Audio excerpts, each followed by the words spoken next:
I'm Bruce Steinberg, a specialist in the upper extremity at the Jacksonville Orthopedic Institute. I diagnose and treat all problems ranging from the fingertips to the shoulders, skin to bones. Today, I want to talk to you about nerve problems, and in particular, carpal tunnel syndrome.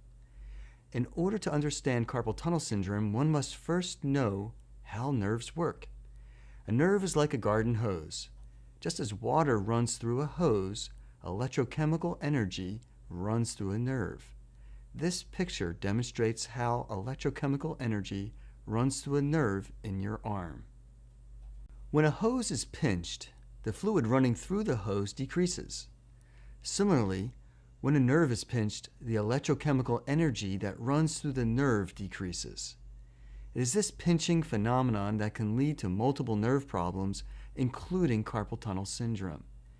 In this picture, we see the carpal tunnel nerve, the median nerve, being pinched at the level of the wrist. When the median nerve is pinched at the level of the wrist causing carpal tunnel syndrome, patients will experience numbness and tingling as well as pain in their hand that usually includes the thumb, index, and middle fingers. When this occurs, many times the individual will shake his or her hand in order to obtain relief. In the carpal tunnel, there is a narrow, rigid canal formed by a thick ligament on one side and the bones of the wrist on the other. The carpal tunnel houses the median nerve and the tendons of the fingers. Swelling within the canal leads to squeezing of the nerve as it goes through this confined space. When the nerve is squeezed like a hose being kinked, the symptoms of pain, numbness, and tingling as well as weakness occur from the decreased flow of electrochemical impulses.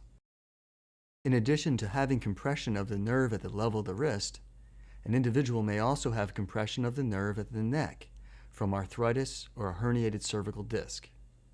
In this situation, the nerve is like a hose with kinks in two places, both decreasing flow.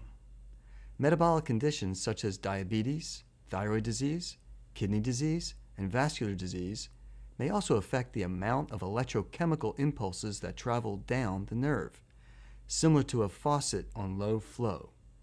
The combination of a low faucet flow and kinking of the nerve in more than one area can exacerbate the symptoms. A thorough history and careful clinical examination from the neck to the fingertips, and sometimes a test called an EMG, nerve conduction velocity test, will confirm the diagnosis. Once the diagnosis of carpal tunnel syndrome has been established, the treatment is aimed at taking away the compression of the nerve at the level of the wrist. A simple over-the-counter splint in a few degrees of extension decreases the kinking of the carpal tunnel nerve. Anti-inflammatory medications such as ibuprofen will also help by decreasing the swelling of the tendons within the canal.